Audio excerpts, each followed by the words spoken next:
All right, listen up. I know this market's soul-crushing. I'm not laughing about it. I know it's easy to get incredibly pessimistic here.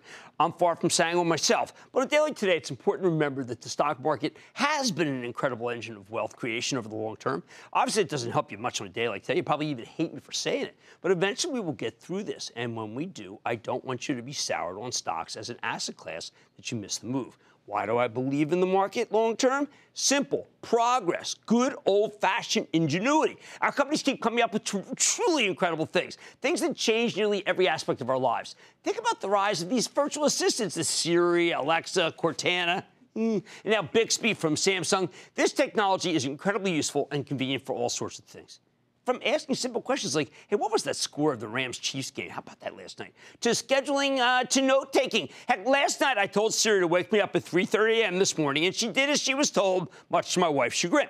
Of course, the rise of these virtual assistants has also had its share of controversy. People who are understandably worried if the devices are spying on them so that Apple, Amazon, and Alphabet can hit you with better targeted ads. But I think we don't spend enough time considering all the positives here, which is why I'm very excited and glad to have the man who pretty much invented this technology. His name is Dag Kitlaus. He's here with us tonight, co-founder and former CEO of Siri, which he sold to Apple, and then current co-founder and CEO of Viv, the company behind Bixby, which he sold to Samsung last year. Mr. Kitlaus, welcome to Mad Money. This is very exciting. How are you, sir? Have a seat. All right, well, the first thing I got to ask you is, what the hell have we been doing typing all these years? Isn't that the dumbest thing ever? Yeah, I've been in mobile for a while, and it turns out that typing is or speaking is 7 times faster than typing.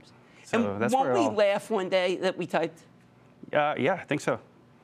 Speech recognition gets really, it's at like 90% accuracy right now, and as you get past these like thresholds of qualities, suddenly everyone starts using it. Okay, when I was growing up, one of my dad's heroes, my dad and mom's heroes, was a guy by the name of Dag Hammarskjöld, but he spelled it just like you do. I just pronounced it dog. Will these machines ever know the difference between dag and dog?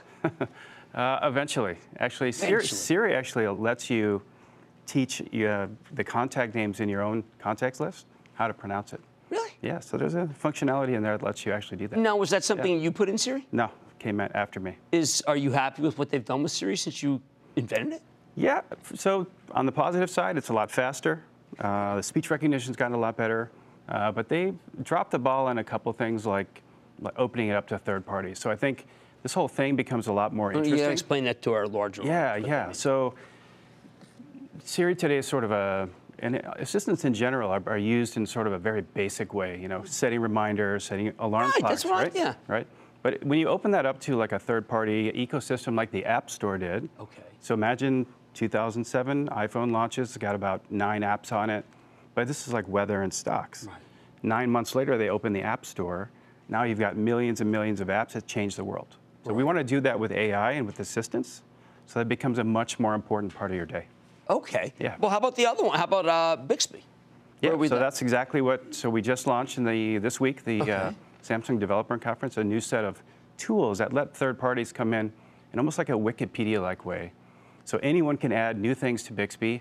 Users can enable it. Yeah, it's going to be cool because, eventually you've got thousands of things that these things can do for you because one of the most important parts of your day. So I think search and a lot of the ways that we interact with things going to be a different story. Have you seen the Comcast clicker where you can talk to it? What do you think? I talked to Brian about this. Don't you think it's really cool? Yeah, it's amazing. Once you use that, you don't go back to the old way, right? No, well, one of the things that when I got to see it, it was, I think the old way stupid as wood. Yeah.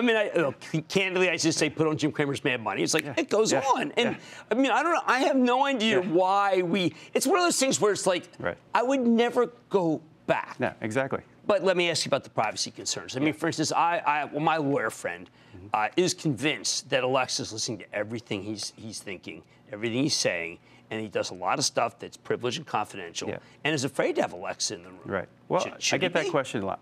Yeah. So I've worked in 2 companies where I've been in all those discussions about privacy and how we're going to handle security and so on.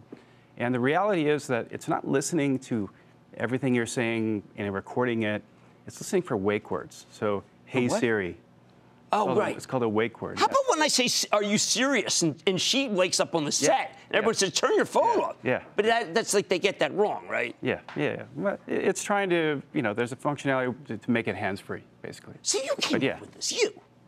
This was you. Me and some others. But, no, but really.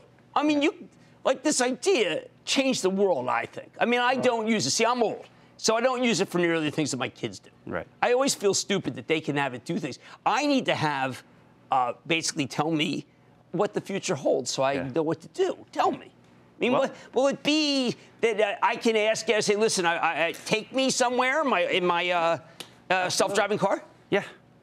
I mean, take me to the best pizza in the world. Yeah. So, for example, there's over 1 billion hours of wasted commute time, and people just driving back from work every day. Right. Imagine if you could talk to your car and ask it to order some food, right?